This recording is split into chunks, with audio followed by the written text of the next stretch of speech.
أعوذ بالله من الشيطان الرجيم.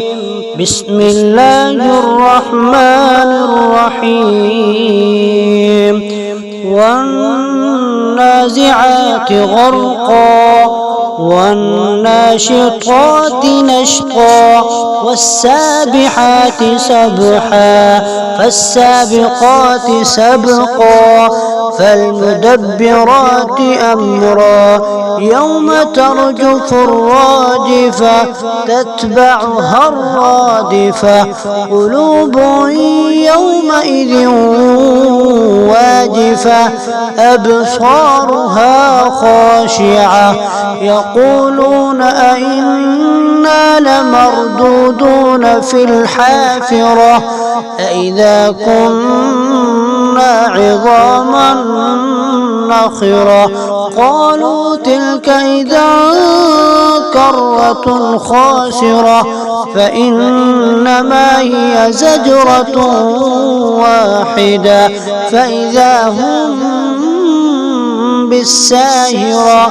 هل أتاك حديث موسى إذ ناداه ربه بالوادي المقدس طوى اذهب إلى فرعون إنه طغى فقل هل لك إلى أن تزكى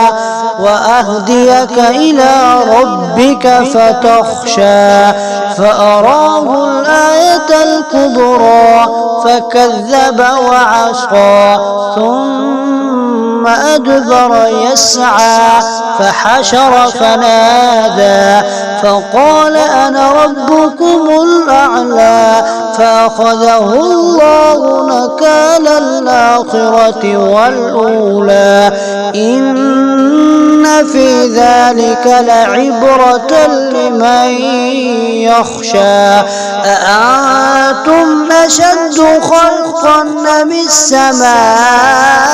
بناها رفع سمكها فسواها وأغطش ليلها وأخرج ضحاها والأرض بعد ذلك دحاها أخرج منها ماءها ومرعاها والجبال أرساها متاعا لكم ولأنعامكم فإذا جاءت الطامة الكبرى يوم يتذكر الإنسان ما سعى وبرزت الجحيم لمن يرى فأما من طغى وآثر الحياة الدنيا فإن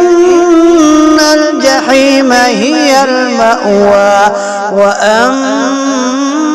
من خاف مقام ربه ونهى النفس عن الهوى فإن الجنة هي المأوى يسألونك عن الساعة أيان مرساها فيم أنت من ذكراها إلى ربك منتهاها إنما أنت منذر من